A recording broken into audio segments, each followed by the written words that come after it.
Perkenalkan, saya Luis Febriano Sujono dari Fakultas Ekonomi dan Bisnis Universitas Madu, Prodi Manajemen Marketing dengan nomor induk mahasiswa 11 18 142. Kali ini saya akan membahas mengenai 5 tema, yaitu yang pertama, Ethics in Marketplace kaitannya dengan teori utilitarianism.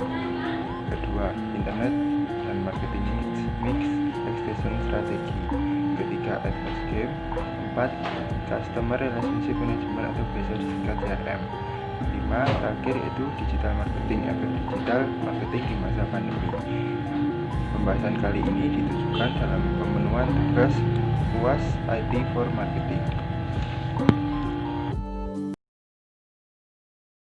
Universitas Madung, Malang dengan NIM 11 18 142 dari Fakultas Ekonomi dan Bisnis, Prodi Manajemen Marketing, mata kuliah IT for Marketing. Ini saya akan membahas mengenai teori utilitarianisme dan video iklan dari Perfum Dior yang akan kita saksikan setelah ini, di mana pembahasan kali ini ditujukan untuk memenuhi tugas Big 1 IT for Marketing. Pertama-tama kita akan membahas mengenai utilitarianisme. Ada yang pernah tahu? Nah, yang belum tahu di sini, utilitarianisme sendiri merupakan suatu teori dari segi etika normatif yang menyatakan bahwa suatu tindakan yang patut adalah tindakan yang memaksimalkan menggunakan utility. Biasanya didefinisikan sebagai memaksimalkan kebahagiaan dan mengurangi penderitaan. Nah, di sini kita akan melihat cuplikan iklan dari Dior.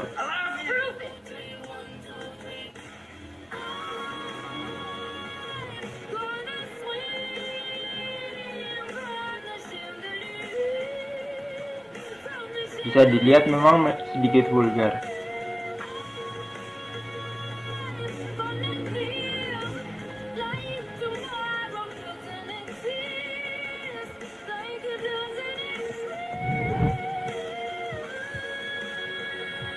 Setelah kita nonton cuplikan tadi, di sini video iklan dari Dior menunjukkan kaitannya dengan utilitarianisme, bahwa kebahagiaan mereka datang dari kehangatan bersama orang tercinta diiringi wanginya parfum dari produk Dior yang bercerminkan love atau cinta. Namun dapat juga kita lihat iklan tersebut bisa dibilang cukup vulgar, namun di sini bergantung perspektif dari setiap pandangan. Tidak etis sekali bila iklan tersebut dilihat oleh anak kecil. Maka dari itu video ini memang peruntukannya untuk remaja hingga dewasa yang sudah 18 tahun ke atas yang sudah mengerti akan sex education.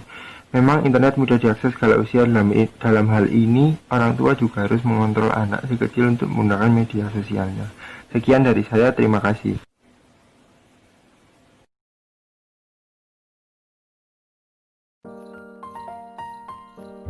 Perkenalkan, saya Luis dari Universitas Madung, Prodi Manajemen Marketing dengan NIM 11 18 142.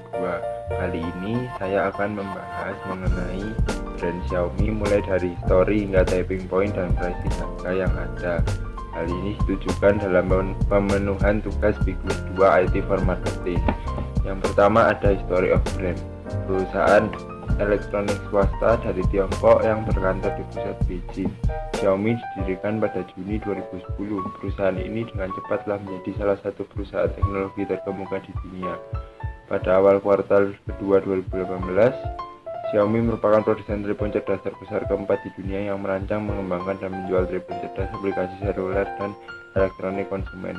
Pendiri serta CEO Xiaomi adalah Lei Jun, yang merupakan orang terkaya kedua-tiga di Tiongkok menurut Forbes.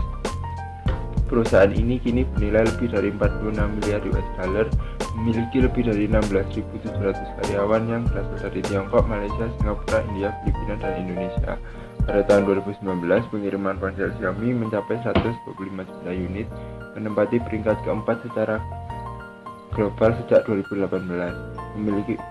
Memiliki peringkat ke-468, Xiaomi adalah perusahaan termuda yang berhasil tercatat dalam daftar Fortune Global 500 tahun 2019. Xiaomi telah terdaftar di Bursa Efek Hong Kong sejak 2018. Jatuh bangunnya merek Xiaomi. Setelah menjadi nomor 1 di pasar ponsel Cina 2014, selang 2 tahun bisnis mereka malah babak belur. Ini memaksa CEO Xiaomi Lei Jun menyingsingkan dengan bajunya menyelamatkan bisnis yang dirintisnya bersama 7 orang lainnya. Keterpurukan bisnis Xiaomi ini tidak terlepas dari ikhlas 8 orang founder yang tentu tidak ingin mengambil banyak untung dari bisnis yang mereka dirikan. Alhasil dengan sedikitnya profit, tidak banyak hal yang bisa dilakukan, mulai dari marketing, merekrut selebriti untuk jadi brand ambassador hingga memperluas pasar. Di saat bersamaan, Xiaomi harus bertahan di tengah lingkungan yang kompetitif. Mereka mesti menghadapi dua raksasa teknologi dunia, yaitu Samsung dan Apple, yang punya tenaga lebih besar, konsumen yang sudah pasti, dan tidak terbantahkan mereka merupakan brand yang cukup terkenal. Nominasinya tidak bisa dibantah, 10 tahun ke depan akan banyak tantangan, tapi asalkan Xiaomi tetap berinovasi dan terus menghadirkan produk dengan harga yang sebenarnya murah, seperti menjadi teman bagi pengguna, Xiaomi yakin dapat menghadapi tantangan-tantangan yang ada. Akuisisi. Dalam hal akuisisi, Xiaomi tidak pernah melakukan akuisisi pada perusahaan manapun, namun memiliki anak perusahaan yang berdiri sendiri dengan merek Poco. Cara mempertahankan eksistensi. Xiaomi merusak harga pasaran. Spesifikasi HP yang biasanya dijual dengan brand lain dengan harga 5 juta, Xiaomi bisa menjualnya dengan harga 3 juta. Xiaomi tahu cara menjual HP bagus dengan biaya lebih murah, yaitu memotong pengeluaran tidak penting seperti iklan. Hal ini menyebabkan penambahan minat konsumen dalam membeli Xiaomi dibandingkan merek lain, karena merasa membeli merek Xiaomi akan lebih worth it daripada merek lain. Produk elektronik yang meluas dan canggih. Smartphone. Xiaomi memiliki beberapa produk yang canggih seperti smartphone, Mi Pad, MIUI, frame Android untuk telepon cerdas, dan komputer tablet berbasis pada sumber terbuka sistem operasi Android, Mi Wifi, Mi TV, Mi Box, Mi Cloud, Mi Powerbank, Mi Band, Mi Air Purifier, dan Mi Action Camera merupakan produk-produk dari Xiaomi yang digunakan untuk mempertahankan eksistensi dengan produk-produk baru mereka dan kecanggihan yang mereka berikan dengan harga yang low cost. Tipping point dari Xiaomi. Yang pertama, low of view. Di sini konsumen Xiaomi merupakan low to the middle, seperti kalangan mahasiswa, pelajar, dan keluarga menengah hingga prasejahtera. Meskipun Xiaomi juga menyediakan produk level tinggi dengan harga 10 jutaan, tetapi sebenarnya fokus Xiaomi lebih kepada segmen smartphone harga murah yang worth it. Stickiness. Xiaomi memberikan iklan kepada konsumen seperti melalui Instagram dan Facebook yang dapat menarik minat konsumen. Xiaomi memberikan fitur lebih kepada NFC untuk pengecekan e-tol dan pembayaran elektronik yang jarang ada di smartphone lainnya dengan harga murah di range 1-3 jutaan, serta fitur infrared yang disebut Air Blaster, di mana bisa menyalakan perangkat seperti AC dan TV dengan melalui HP, yang dimana bisa dijadikan sebagai pengganti merek yang tidak semua merek mempunyai fitur ini. Di samping itu, Xiaomi juga diminati karena harganya yang cukup worth it. Bayangkan dengan budget 3 juta saja bisa mendapatkan spek setara 5 juta pada merek lain. Power of context. Power of context atau yang kita pahami mengenai peluncuran suatu brand. Di sini Xiaomi sangat konsisten mengenai peluncuran suatu produknya. Contohnya, tiap 1 tahun sekali Xiaomi mengeluarkan seri terbarunya agar dapat mengikuti perkembangan kecanggihan yang ada. Seperti pada 2019, Xiaomi mengeluarkan Redmi Note 8 dan Redmi Note 9 pada 2020. Pricing terakhir. Di sini Xiaomi terbagi menjadi segmen-segmen harganya mulai dari mid low range hingga entry level, semua tersedia. Ada Redmi Mi 10 untuk budget orang kaya seperti seharga sekitar 10 jutaan. Di bawahnya ada Mi Note 10 dengan harga 7-8 jutaan. Di bawahnya lagi ada Redmi Note 8 Pro yang harganya 3 jutaan dan Redmi Note 8 seharga 2 jutaan. Di sini level harga deretan HP di atas jelas sekali tidak saling tumpang tindih dan siap bersaing dengan brand lain dan dengan harga-harga yang serupa. Di sini terlihat meskipun ada high range harga, namun Xiaomi lebih berfokus pada range low middle end karena yang berfokus pada HP dengan budget 1-4 jutaan saja. Sekian dari saya, terima kasih.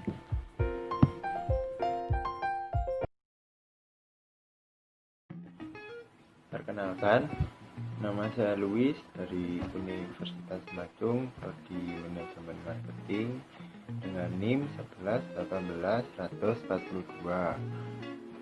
Kali ini saya akan membahas mengenai advert game dari produk Mentos yang ditujukan dalam pemenuhan small quiz IT for marketing. Game dari Mentos ini dapat diakses oleh semua kalangan. Menurut pendapat saya, segmentasi promosi iklan melalui game ini sangat cocok ditujukan bagi anak-anak termasuk orang dewasa. Ingat, game ini bergenre untuk semua kalangan, yang dimana dalam hal ini terutama anak-anak yang memainkan game ini dapat teringat selalu akan bermain Mentos dan membelinya. Namun game ini juga bisa dimainkan oleh orang dewasa untuk mengisi waktu luang, dan karena produk dari Mentos ini juga bisa dinikmati oleh semua kalangan, mulai dari anak-anak hingga orang dewasa. Selanjutnya kita akan langsung saja mereview game dari Mentos sendiri. Berikut adalah menu.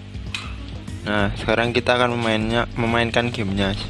Siapa yang tidak tahu game seperti Tetris? Nah, Mentos ini membuat game yang mirip sekali dengan Tetris, tetapi di sini memiliki gamenya adalah dengan bola-bola. Dengan bola-bolanya di sini sesuai varian dari Mentos, seperti orange yang memiliki rasa jeruk, putih yang memiliki rasa original, ungu yang memiliki rasa anggur, dan warna kuning yang memiliki rasa lemon. Game ini sangat cocok dimainkan untuk anak-anak, terutama orang dewasa juga bisa untuk mengisi waktu senggang, dan remaja untuk mengisi waktu luang jika ada jam kosong. Nah, game ini sangat cocok untuk merefreshing diri. Menurut saya, dengan adanya advertisement game dari Mentos ini akan menarik minat konsumen juga. Dengan memainkan game ini, konsumen jadi teringat untuk membeli Mentos. Seperti sehabis memainkan game ini, konsumen menuju ke minimarket, kayaknya Indomaret, lalu teringat Mentos karena setelah memainkan game ini dan akhirnya membelinya. Segmentasi dari game ini juga pas, cocok untuk semua kalangan yang notabene terutama anak-anak. Sekian review dari game Mentos ini. Terima kasih.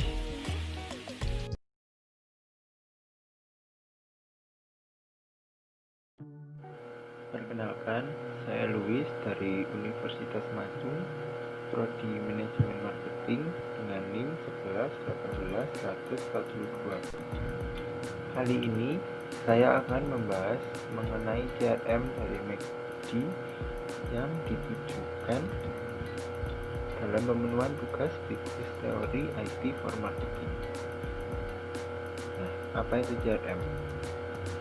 CRM sendiri merupakan kepanjangan dari Customer Relationship Management, yang artinya strategi bisnis yang memadukan proses manusia dan teknologi, membantu menarik prospek penjualan, mengkonversi mereka menjadi pelanggan, dan mempertahankan pelanggan yang sudah ada, pelanggan yang puas dan loyal. Tujuan dari CRM adalah untuk mengetahui sebanyak mungkin tentang bagaimana kebutuhan dan perilaku pelanggan, untuk selanjutnya memberikan sebuah pelayanan yang optimal dan mempertahankan hubungan yang sudah ada, karena kunci sukses dari bisnis sangat tergantung seberapa jauh kita tahu tentang pelanggan dan memenuhi kebutuhan mereka. Sulit bagi sebuah perusahaan untuk mencapai dan mempertahankan kepemimpinan dan profitabilitas tanpa melakukan fokus secara berkesinambungan yang dapat dilakukan pada CRM. CRM menjangkau banyak bidang dalam organisasi, termasuk penjualan, layanan pelanggan, dan pemasaran. Ketiga hal ini merupakan hal yang sangat penting dalam CRM. Dalam sebuah bisnis, CRM sangat diperlukan dalam keperluan kebutuhan marketing dan peningkatan penilaian terhadap pelanggan itu sendiri. Kali ini saya akan membahas mengenai McDonald's. McDonald's sendiri merupakan suatu restoran cepat saji asal Amerika yang menu utamanya menjual burger dan ayam goreng serta kentang gorengnya yang terkenal. Menu dari McD juga beragam, seperti bubur, nugget, pancake, es krim, dan minuman-minuman seperti Fanta, Coca-Cola, kopi, lemon tea, serta produk seperti Happy Meal yang cocok untuk anak kecil dengan mainan gratis merchandise McD setiap pembeliannya. McD sendiri merupakan salah satu perusahaan restoran cepat saji terbesar di dunia dengan melayani lebih dari 69 juta pelanggan setiap hari di lebih dari 100 negara di 37.855 outlet pada 2018. Di sini McD sangat mengutamakan kualitas dan servis pelanggan.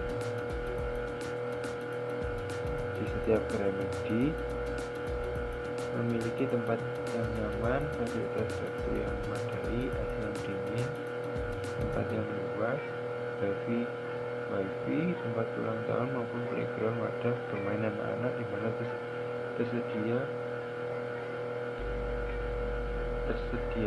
fasilitas ini membuat setiap customer merasa enjoy dan nyaman mengunjungi gerai McD. Selanjutnya, saya akan membahas mengenai CRM dari McDonald's. McDonald's juga memiliki CRM karena mengapa hal ini memang sangat penting.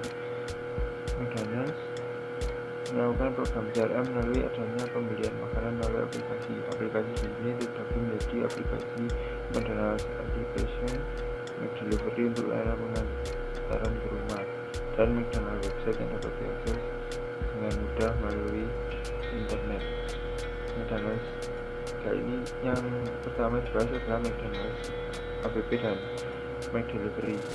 Memiliki keunggulannya tersendiri di mana memiliki promo-promonya yang menarik, namun berbeda-beda karena McDonald's App digunakan untuk pembelian melalui aplikasi dengan promo pembelian langsung di tempat untuk dan ataupun drive-thru dengan pembayaran tunai maupun kredit, kartu kredit, kartu debit, OVO, dan GoPay. Sedangkan McDelivery digunakan untuk pembelian melalui pengantaran langsung dengan pembayaran secara online yang disimpan melalui OVO, GoPay, kartu kredit, kartu debit maupun tunai dengan harga yang relatif lebih murah dan dari biaya normal melalui pembelian aplikasi. Maka secara tidak langsung setiap pelanggan akan menggunakan aplikasi karena kemudahan dan harganya yang relatif terjangkau. Melalui aplikasi McDelivery, McDonald's Application maupun website McD juga memberikan layanan customer service yang siap menerima keluhan setiap pelanggan kapanpun. Selanjutnya, website resmi McD memberikan layanan untuk melihat menu apa saja yang dijual di McDonald's, promo-promo menarik apa saja yang ada di bulan ini ataupun bulan depan, dan kira-kira mana saja yang sudah buka, termasuk profil dari McDonald's itu sendiri. McDonald's juga memiliki media sosial seperti Twitter, IG, Facebook yang selalu update dalam hal promo-promo menarik dan menu baru. Melalui adanya CRM dari McDonald's ini juga secara tidak langsung meningkatkan omset dari McDonald's dan menambah peningkatan jumlah pelanggan. Adanya CRM yang dilakukan oleh McDonald's di sini sangat baik dan saling menguntungkan bagi pelanggan dan pihak McDonald's sendiri. Dari sisi pelanggan mendapatkan harga yang murah dan dari sisi pihak McDonald's mendapatkan omset yang meningkat. Sekian dari saya, terima kasih.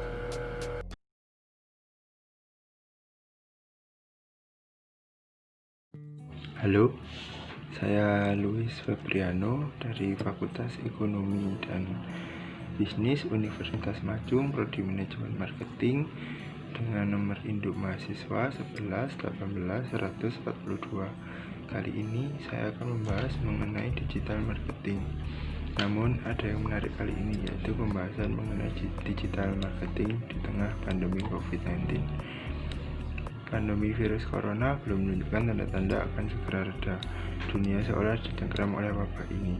Karenanya cukup banyak masyarakat yang masih melanjutkan karantina di rumah saja walaupun pembatasan sosial sudah mulai dilonggarkan. Terlepas dari sangat tidak idealnya kondisi hari ini, beberapa perubahan perilaku konsumen tetaplah merupakan peluang. Sebagai contoh, terbatasnya aktivitas di luar rumah membuat orang lebih banyak menghabiskan waktu di depan layar, entah laptop ataupun smartphone. Situasi ini adalah menjadikan yang perlu diadaptasi, seperti dengan lebih memanfaatkan digital marketing, seperti dengan memanfaatkan media sosial, Google Ads, Facebook Ads, dan website resmi, serta promo-promo menarik yang tersedia dan dibagikan melalui website ataupun media sosial seperti Instagram dan Facebook, serta layanan yang mendukung dalam pandemi COVID-19 saat ini. Seperti di Kota Malang sendiri, contohnya ada tempat cucian mobil drive-thru tanpa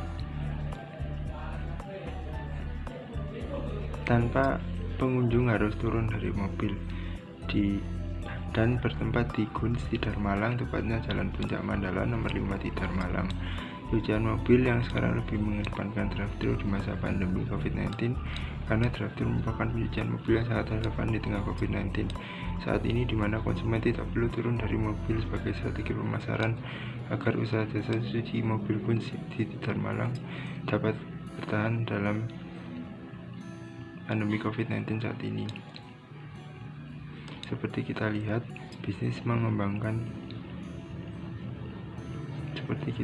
bisnis yang mampu bertahan dalam situasi saat ini sebagian besar merupakan bisnis yang sudah mengembangkan pemasaran dan penjualan secara digital. Hal ini bukan hanya soal memiliki website atau akun marketplace, tapi juga soal membuat konsumen ingin mengunjungi situs tersebut dan mengingat merek atau bisnismu. Oleh sebab itu, peranan digital marketing sangat penting untuk membuat bisnis dikenal luas dan meningkatkan trafik ke situs bisnis. Bagi bisnis yang baru saja memulai langkahnya di ranah bisnis digital marketing ketika pandemi berlangsung, target awal tentu bukanlah menghasilkan penjualan, melainkan membuat bisnis yang lebih dikenal. Perlu diingat bahwa konsumen cenderung membeli produk atau jasa dari brand atau bisnis yang mereka percaya. Jadi, kampanye media sosial untuk mengenalkan bisnis dan membagi testimoni dapat menjadi sarana yang baik dalam membangun reputasi. Meskipun demikian, pada dasarnya manusia cenderung kurang menyukai iklan, terlebih di tengah situasi krisis seperti saat ini. Sebagai pemilik bisnis, seorang pebisnis perlu mengetahui lebih sensitif dalam memutuskan strategi dalam digital marketing. Namun kita tentu tahu hampir semua orang mengakses Google untuk memperoleh jawaban dari pertanyaan yang dimilikinya. Hal ini merupakan insight penting dalam memilih bisnis. Artinya, alih-alih membuat akun media sosial ataupun website yang tanpa katalog, jauh lebih baik membuat situs yang membagikan informasi dan wawasan. Guns Car Wash sendiri yang berada di Kota Malang memiliki kelengkapan dalam melakukan digital marketing seperti melalui website yaitu Guns Auto Care Express Car Wash Business.site maupun media sosial yang dapat diakses dengan mudah yaitu Instagram dan Facebook dengan nama Guns Auto Care Malang, yang disertai menu-menu produk-produk yang ditawarkan serta promo-promo menarik yang ada di Guns Malang. Melalui adanya hal ini dapat meningkatkan awareness konsumen terhadap bisnis, sekaligus menjual produk jasa yang ditawarkan. Berdasarkan opini saya, Guns Car Wash telah melakukan digital marketing dengan baik dan juga mencakup menarik minat konsumen yang banyak di Kota Malang dan sekitarnya. Sekian dari saya, terima kasih.